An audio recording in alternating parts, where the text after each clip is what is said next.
Well, hey, you might be wondering, why is Caleb wearing the same shirt he wore in the last video? Or maybe you're not wondering that. I don't know how much you guys pay attention, but there's actually a very good reason. Why are these boxes so dirty? Welcome back, everyone. I'm Caleb Dennison, and sorry about that. I really don't understand how these boxes get so stinking filthy, but I get filthy from it, and I hate it, so I had to say something about it. Welcome to the unboxing basic setup and first impressions of the Samsung Q70T TV. I mentioned earlier that we were doubling up on the shooting because I just finished the H9G review, and if you haven't checked that out, do that now. Puts things in perspective a little bit with this particular television because we're talking about what's essentially a replacement for the Q60R of last year, if you're keeping track. No full array local dimming on this TV, which is very interesting, especially for something that costs $1,300. I would expect to see some full array local dimming in that TV. But it's not, it's edge lit. It does have a trick up its sleeve called dual LED technology, and we'll be talking about that a little bit later. It also has some fun bells and whistles, so we'll see how it stacks up later. Right now, we gotta unbox this thing.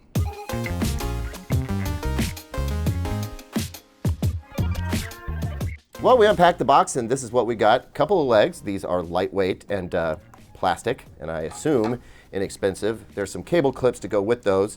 Samsung's remote looks familiar. Couple of differences. One, Samsung TV Plus. That's like free internet TV with a guide. Not too bad. There's also Google Colors here, and I know this supports Alexa as well. So Samsung got the memo. No more Bixby. Although I'm sure Bixby is still there, but you don't have to use it, thankfully. Power cable, Bexel batteries, and some product literature, which you know how I feel about the paper. Leg, meet TV, insert. I don't know, Dan, this is kind of weird. Like all year, the inputs have been on the right-hand side, and here we are on the left. Just feels a little strange. Anyway, 4 HDMI inputs. Number 3 is EARC. Number 4 has a little gaming console controller sort of label on it, and that's to indicate that's 4K 120. That's the one HDMI 2.1 input, and it'll handle variable refresh rate gaming through that as well. So here's the cable management situation. We saw this on the Q90T. I'm not a huge fan, but you channel your cable as such, and I mean, you need to have a fairly thin cable for this to even work. Once you get to one of the legs, you can go ahead and put this clip over it, and I mean, that's it.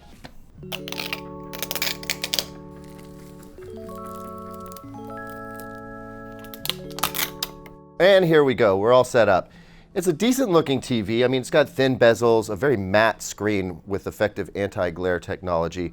But you know, something about it just doesn't feel premium. This is quite a bit of wobble. Every TV wobbles, but that's a lot.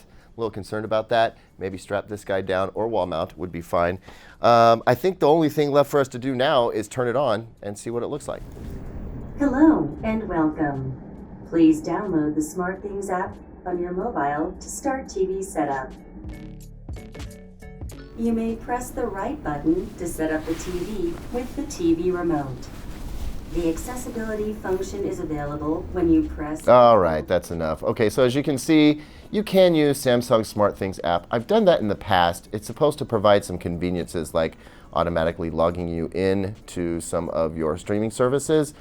That hasn't worked for me in the past. Honestly, I'm just not in the mood right now, so I'm gonna go ahead and do a manual setup. We'll move along. One of the things that I really like about Samsung's TVs for the last few years is that it auto-detects devices connected to it. It's recognized HDMI 3 has a cable in it. It also recognizes HDMI 4 has a cable in it. However, it doesn't see the device information. It doesn't see the EDID connected, and now it does because I turned on the Xbox One that's connected to that particular input. So now that we've got that taken care of, here is where if you had an antenna, you would want to connect it. I do not, so we're going to move right along. So once you're connected to the internet, it's time for the terms and conditions and privacy policy stuff. I'm going to skip all of this because I do not want to agree to any of it right now. There will be some Smart Hub services that are disabled, and I'm okay with that. And it seems like we're almost done. We've got a Blu-ray in HDMI 3, Xbox One in HDMI 4. You can see it's identified that. Wired network, let's hit next. Okay, at this point, you can opt into adaptive volume, adaptive picture, and active voice amplifier. I'm going to say no for now because we can turn those on later, but I am interested in checking out Active Voice Amplifier. That's an interesting feature that we'll discuss a little bit later. Yes, tap view. Samsung talked a lot about this at CES. Basically, you tap your Android phone to the corner of the screen, automatically syncs the two up, and then you can see your phone screen on your TV. Then you do a little bit of a remote control test, and we're done. Looks that way. So I got this weird notification, I don't know if you saw it, that the adaptive light sensor was on, which seems like an odd default setting to have. So before we go into a picture preset, I want to verify that's the case. We'll go into General, Eco Solution, and yeah, the ambient light detection is on and motion lighting is turned on. So what I'm curious about now is if I back out to the picture settings and I go from standard to, let's go with, I'm going to go with filmmaker mode for now because that should be the purest setting. Let's go back now and see if it's still on.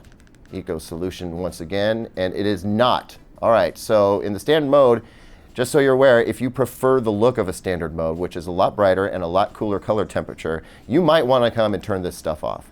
Thankfully, I don't have to worry about doing that. So let's go back into the picture settings and just check everything else. We go into expert settings, and this is what I expect. About 50 and 50 on the brightness and contrast, sharpness down to 0 as it should be.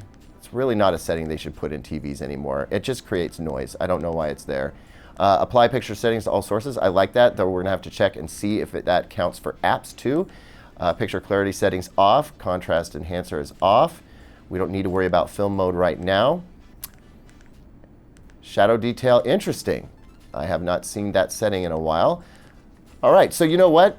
Filmmaker mode. It's exactly where you want it to be right out of the box. Now, later, when we do some testing and measure some levels, we may decide that we want to change a few things there. But I'm going to start with filmmaker mode. Now, let's move over to our Xbox. And we should automatically go into game mode. And sure enough, there it is. Game mode is automatically turned on. It's a great feature. Really how it should be, once again. I do want to take a look at some of the settings here. Let's go into General, Eco Solution. All right, ambient light detection is not on, so that's good news there. I think they really want to go for the brightest picture that they possibly can. With that said, I do want to play around with the color temperature a little bit. It's a little on the cold side.